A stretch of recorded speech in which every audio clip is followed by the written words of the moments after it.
खडा सवाल. पाथर्डी पोलीस स्टेशनमध्ये घडलेल्या घटनेबाबत सैनिक समाज पार्टीतर्फे खडा सवाल करण्यात येत आहे. हा सवाल आहे पाथर्डी पोलीस स्टेशनमधील पोलीस अधिकाऱ्यांना आहे, तसंच जिल्हा पोलीस अधीक्षकांना पण आहे, तसंच गृहमंत्र्यांना पण आहे आणि मुख्यमंत्र्यांना पण आहे.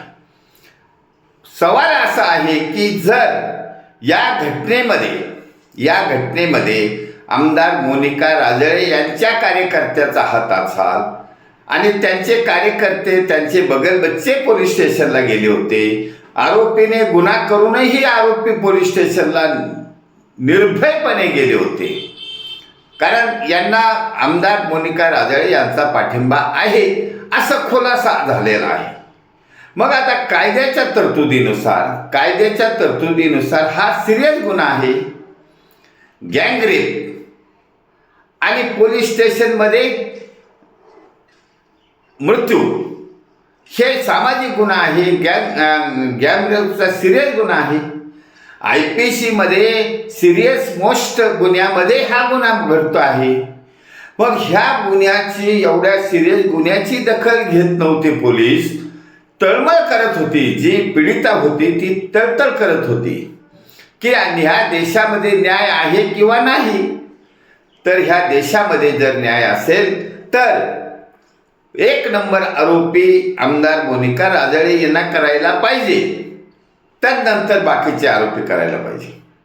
पण हा पोलीस करणार नाहीत, कारण आम्ही पाहिलेलं आहे की मी एकदा ओघाने कोरडगाव येथे गेलो असता तो आप्पासाहेब राजळे यांचा कार्यकर्ता होता.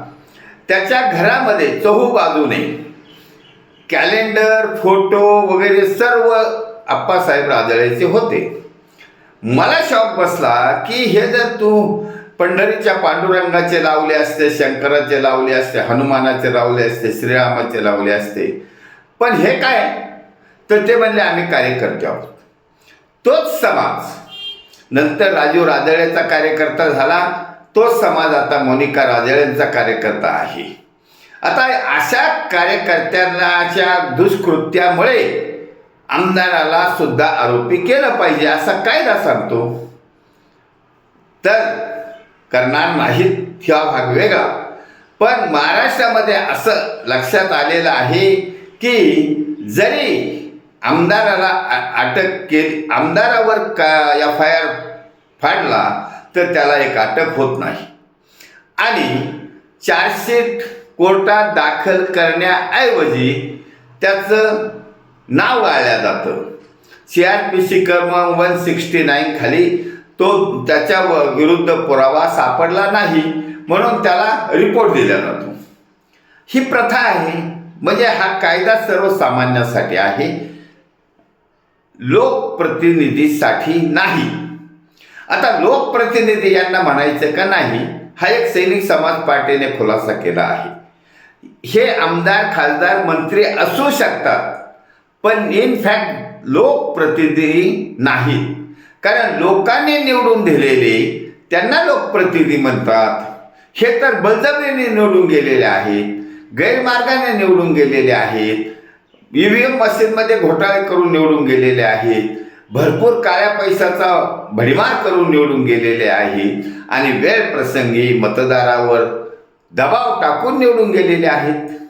म्हणून यांना आमदार, खासदार, मंत्री म्हणा पण लोकप्रतिनिधी म्हणू नका असा सैनिक समाज पार्टीचा जनतेला सल्ला आहे.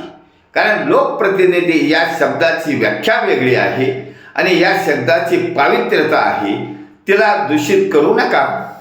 म्हणून या सैनिक समाज पार्टीने हा सवाल केला आहे की तुम्हाला जर खरंच कायदा आणि सुव्यवस्था राखायची असेल तर सर्वांना समान कायदा हा कागदावर ठेवू नका, प्रत्यक्ष वापरा.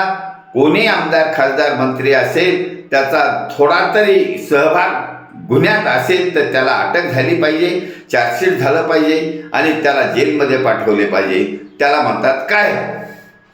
आता तो तुम्ही करणार नाहीत, कारण आजच एक व्हिडिओ आलेली आहे नामदार सुप्रीम कोर्टाची की महाराष्ट्र सरकार नपुसक आहे म्हणतात. आता अशा धर्तीवर हे जे घाण झालेलं वातावरण आहे. त्यामुळे या वातावरणाला सुधारण्यासाठी समाजाने आता एकमेव मार्ग निवडला आहे. छत्रपती शिवाजी महाराजांच्या रयतेच्या राज्याची पुनरावृत्ती करण्यासाठी सैनिक समाज पार्टीचे खास सरकार सत्तेवर बसवण्याचा ऐतिहासिक घटना घडवून आणण्यासाठी सैनिक समाज पार्टी बरोबर येत चालला आहे. म्हणून त्या समाजाचे स्वागत करण्यात येत आहे. धन्यवाद. भारत वर्ष की जय. छत्रपती शिवाजी महाराज की जय. सैनिक समाज पार्टीचा विजय असो.